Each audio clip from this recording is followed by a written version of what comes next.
Bom dia, queridos. Graça e paz. Manhã de sexta-feira, dia 5 de junho de 2026. Agora são exatamente 8 horas e 2 minutos.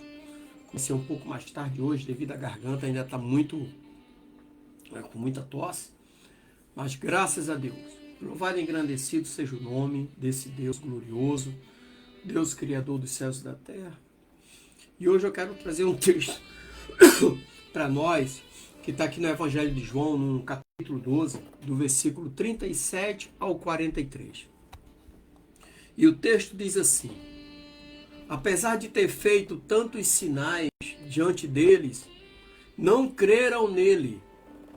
E assim se cumpriu a palavra do profeta Elias, que disse: Senhor, quem creu em nossa mensagem, e a quem foi revelado o braço do Senhor? Por isso não podiam crer, porque Isaías disse ainda: Ele cegou os olhos deles e endureceu o coração deles, para que não vejam com os olhos, nem compreendam com o coração, e se convertam e eu os cure. Isaías disse isso porque viu a glória dele e falou a seu respeito. No entanto, até entre os líderes, muitos creram nele. Mas por causa dos fariseus, não confessavam, para não serem expulsos da sinagoga, pois amavam mais a glória dos homens do que a glória de Deus. Esse texto fala sobre a incredulidade dos judeus. Mas nós vamos agora falar a esse Deus glorioso, esse Deus Criador dos céus e da terra, o Deus que tudo pode, o Deus todo-poderoso, grande El Shaddai. Eu aqui no nosso estúdio, você onde você estiver nesse momento, direcione sua fé, aquele que é digno de toda honra, toda glória e todo louvor. Senhor Deus Santo, vivo, poderoso, Deus Criador dos céus e da terra, Deus, muito obrigado, Pai. Obrigado pelo descanso da noite, obrigado por mais um dia de vida. Ó Deus, ao Senhor toda honra, toda glória e todo louvor. Ó Pai, obrigado pela direção, pela proteção, pela paz, obrigado pela vida.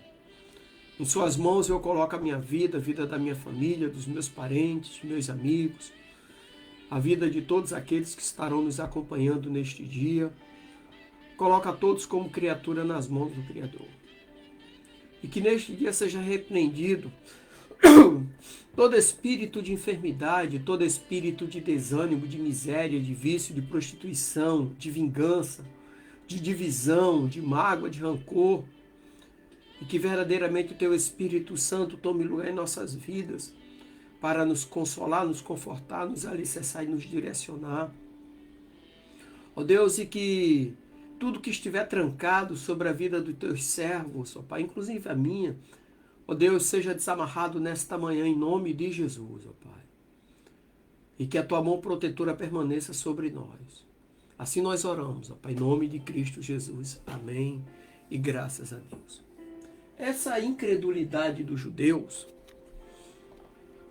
representa a incredulidade de todos aqueles que não creem em Jesus.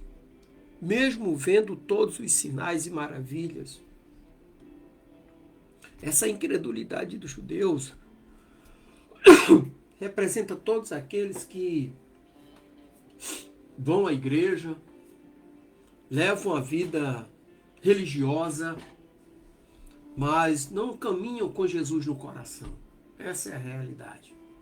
Não basta só estar dentro da igreja, levar aquela vida de aparência.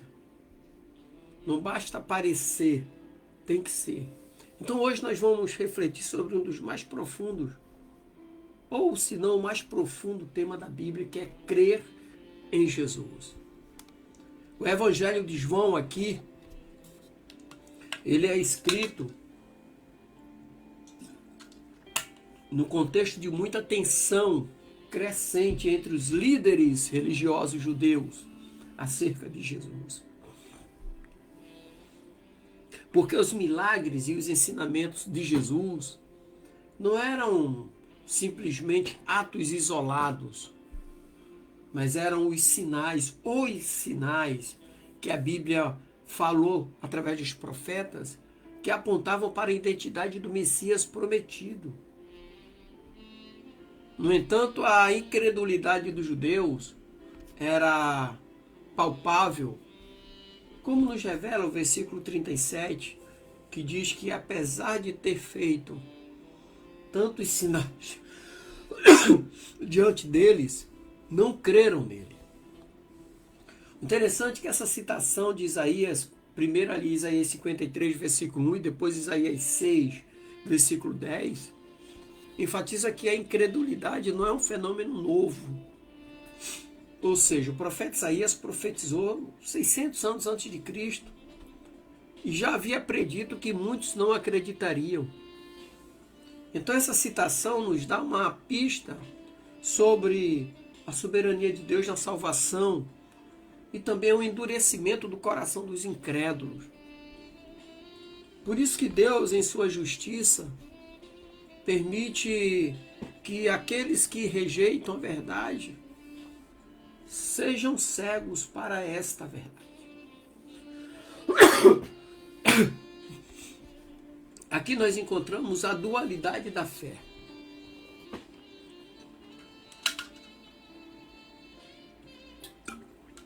O texto nos mostra que, mesmo entre os líderes, haviam aqueles que creram em Jesus, mas o medo da rejeição social os impedia de confessar essa fé. E é assim que nós vemos a luta entre a fé genuína e o desejo da aceitação social. O que é mais importante?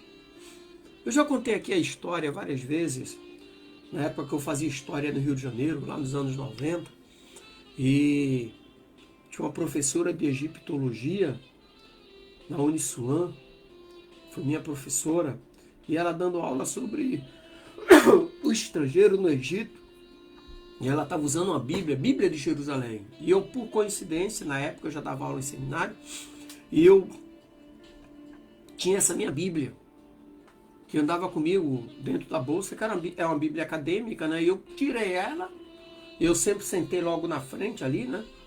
Nas primeiras fileiras, e ela olhou, observou e falou assim para mim: qual é o seu nome, aluno? Eu falei: Dimas Pimentel.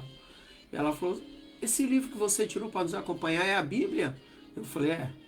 Ela disse: eu também estou usando. Eu falei: eu sei. Depois eu descobri que naquela turma tinha outros evangélicos, mas que eram agentes secretos, sabe? Aqui não é diferente.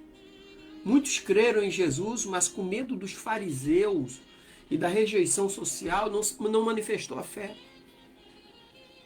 Eles acreditaram no milagre, mas não tinham fé em Cristo, sabe? Então, muitas das vezes, a glória dos homens se torna uma barreira para a verdadeira adoração a Deus. Com isso, nós tiramos algumas lições práticas para as nossas vidas. Primeiro é a reflexão sobre a incredulidade. Precisamos examinar nossas próprias vidas e fazer uma pergunta íntima, muito íntima. Onde estamos sendo incrédulos? Onde? Existe algo que Deus já revelou a você, mas que você ainda não acreditou? A incredulidade ela pode se manifestar de várias formas, em dúvida, medo ou mesmo na falta da ação. Então nós precisamos pedir a Deus que nos ajude a ver e crer. Agora, até mesmo para orar a Deus, você precisa de fé. Segunda aplicação aqui é o perigo da aceitação social.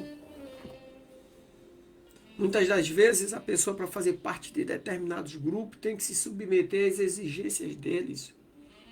Mesmo que isso inflija valores, mas ele quer ser aceito por aquele grupo. Então, temos que ter cuidado com o perigo da aceitação social. Porque assim como os líderes judeus, muitas das vezes nós somos tentados a nos conformar ao que o mundo espera de nós, em detrimento o que Deus deseja de você. O mundo ele pede uma coisa, mas Deus deseja outra. É mais fácil ser aceito pelos homens do que seguir a verdade de Deus. Por isso que também surge aí outra pergunta. Estamos mais preocupados com a aprovação dos homens do que com a glória de Deus? Então que nós possamos ser ousados em nossa fé e dispostos a confessar Cristo, independentemente das consequências. A terceira lição aqui é o poder da revelação. Por quê? Porque a incredulidade pode ser superada quando buscamos a revelação de Deus. Ou seja, assim como Isaías viu a glória de Deus e falou sobre ela, precisamos nos aproximar de Deus em oração e principalmente estudo da sua palavra. E Ele se revelará a nós e nos fortalecerá e fortalecerá a nossa fé. A quarta lição aqui e última é a necessidade da comunhão na família, na comunidade da fé, porque essa é a jornada do ser cristão, como jornada da fé, não é uma jornada solitária. Não pode ser solitária. Porque Jesus diz assim, onde houver dois ou mais, eu estou presente. Então é fundamental ter comunhão com alguém. Então precisamos um dos outros para encorajar e edificar a nossa fé. A Bíblia diz, na primeira carta de João, capítulo 5, versículo 4, tudo que é nascido de Deus vence o mundo. E esta é a vitória que vence o mundo, a nossa fé. Sem fé é impossível agradar a Deus. E a fé sem obras é morta. Amém, queridos? Que o Senhor te abençoe neste dia e continue derramando bênção sobre você. Porque eu quero concluir aqui nessa manhã dizendo que a incredulidade dos judeus nos ensina lições valiosas sobre a natureza humana e a nossa relação com Deus. Então que possamos fortalecer a nossa relação com Deus, através da oração e através do estudo da palavra de Deus. Amém? Deus te abençoe, te dê um final de semana alegre, abençoado e próspero, em nome de Jesus. Graça e paz.